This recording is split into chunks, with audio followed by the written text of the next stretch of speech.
Nightingale opens the mail, revealing a panoramic view of panoramic map of White Sands. The infinite white desert is almost identical to the pure white realm of your dreams. Are we going to wear sunglasses there? Otherwise, we'll go blind. After the perishing star struck, the nightfall apocalypse swept across the world. Oh right, it was a meteorite or something, right? A special white desert emerged from the heart of the special white desert emerged from the heart of the desert as a result, gradually radiating and expanding outwards. By now, the entire desert surrounding this city has transformed into a sea of white sand. The heart of White Sand has long been ravaged by a mega sandstorm known as the Tide of Ashes, which hinders this city from continuing to expand its transport routes and bring about plethora of deadly secondary disasters. By the way, Tides of Ash is like an event that shows up every 2 or 3 months, where you're supposed to defeat a bunch of bugs and stuff like that. It's very difficult for plus 70 levels usually.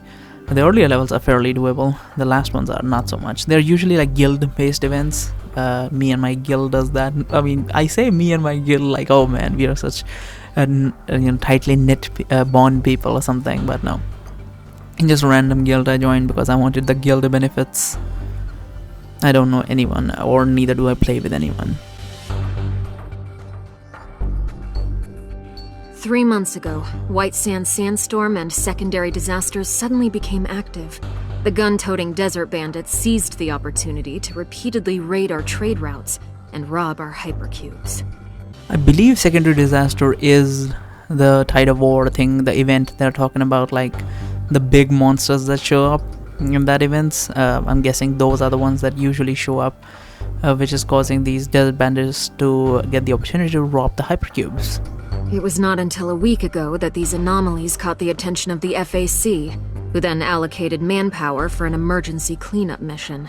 During the battle, the FAC witnessed a desert bandit wielding an unknown crystal, from which he obtained some kind of mysterious power, similar to sinners. We believe this is why the bandits acted as though they were invincible. So that's why they sent it for analysis, because we are the sinner hub. I don't believe Nightingale is sinner. Nightingale is not a sinner, right? Yeah. I believe she's just really good with a gun. After comparing residual energy waveforms, the unidentified crystal matched the ash crystal that Edge obtained from the Tide of Ashes many years ago. Tide of Ashes, again, the event. I do not know what the Edge is. I'm guessing that's something related to that event. And ash crystal must be a thing that they get in that event. I don't remember ash crystals being a thing you get in that event. But we don't really have any options. After comparing residual energy wave from the unidentified crystal match the ash crystal. Not sure. Yes, and that's why they gave us the crystal to analyze. Yet your analysis has produced nothing so far. Would you like to give it a try? In that case, esteemed Outland Affairs Bureau Chief, would you like to try analyzing it yourself? Under your magnanimous leadership, perhaps it will spring to life and share with you its story. You! That was actually hilarious. You ignore Guillotine's outburst and continue to read the letter with Nightingale.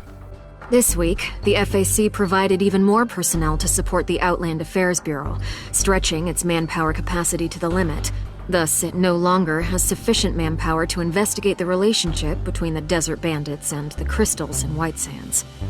If you feel like there's a bunch of cuts in this thing, that's because I noticed while I was editing that I many a time read something but I don't really pay attention to it, or if I pay attention to it I don't comment on it, so I'm rereading as these guys are saying their sentences, just in case if I come across anything interesting I can deliver some comments regarding it.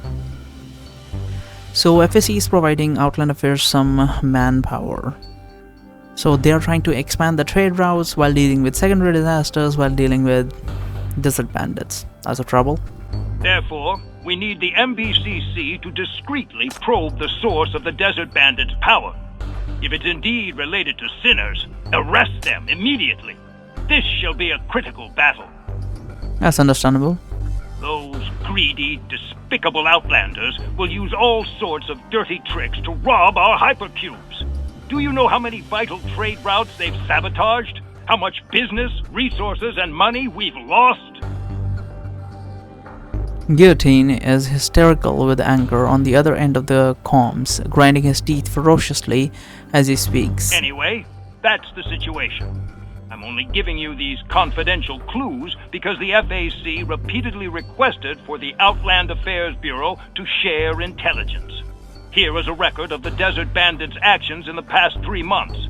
Use it well. The Desert Bandits have been rampant for nearly 3 months and still have not been brought under control. They hid their activities so well that even FAC learned about it only a week ago. It seems that Chief Guillotine didn't take the Desert Bandits seriously at first. Only when the official trading posts and sandstorm shelters were sacked and the hypercube sustaining transport was stolen did he realize the severity of the matter, began to seek help left and right. Be careful, Chief. You are now dabbling with this city's lifeline. Under normal circumstances, you wouldn't have this privilege. Well, you lost the privilege, dumbass. Don't try anything funny, and don't let us down, MBCC, Chief. Guillotine stops here and hangs up the comms. Chief, this may not be the most pleasant mission, but the FAC really has no time to wait for the sample's analysis results. They want you to leave right away. You stare at the panoramic map. The recurring dream and the voice calling out to you surface in your mind once more. The operation is not just any mission. Perhaps you can also discover the truth behind the dream. This city's port 12 is not the city's main port, but the trade volume is still impressive. In early morning, hundreds of sand ships of shapes and sizes are moored at the maintenance dock. They shall travel through the apocalypse, delivering cargo and linking the scattered remains of civilization to the new beacon of humanity. How cool. By the way, I was hoping that they would bring out an event, like one of these like big events, not like the small ones. I mean, it doesn't have to be like a super long one. Like for example, Rainburst was like about 20 some episodes, whereas like Floor Unfurl was like 40 some episodes.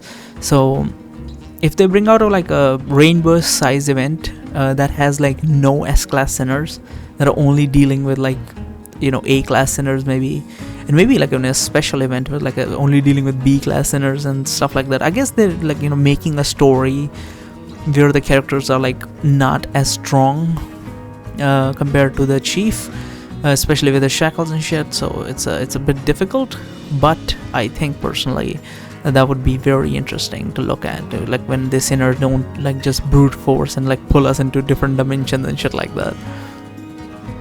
However, even though the shipping containers pile as high as a grand fortress, this magnificent port is humbled by the vast white sands before it. After standing here for just 2 minutes, the amount of sand in my mouth has already outnumbered every grain of rice I ever ate. That is actually hilarious, the way she put it. Hey, Chief! Lend me a hiding spot. My face is gonna become weathered like sandpaper in this climate. Just put on like a what are those monkey caps? I believe in the West they call it a balaclava or whatever. Yeah, wear one of those. Even though you are wearing outfits specifically designed for white sand, you still struggle to withstand the power of the sandstorm. The port is still at least a few kilometers away from the sandstorm, yet the ground is already shaking from its mighty roar. Sand ships may have sufficient weight and technical support, or else they would disintegrate into sand. Like sand ships must have significant weight and technical support, or else they would disintegrate into sand like the boulders by the edge of the storm. Here and now, the glorious vessel mooring at the port certainly appear frail and piteous before the storm. This is the huge sandstorm that Nightingale spoke of. The Tide of Ashes. It's red because it's an event. They call it a special mission, but no one's here to greet us. Does that old fart from the Outland Affairs Bureau want us to dive into white sands wrapped in cloaks? That is a good one. I've noticed like in several events, Hecate and Hela are usually the ones that are following us. Can I not like... Does it make any sense that only 2 sinners are coming with us? We are here to fight bandits. We should have like an arrest team. We should have like 2 or 3 teams of sinners with us. Like, what is this? Why can I not bring my S-class sinners here?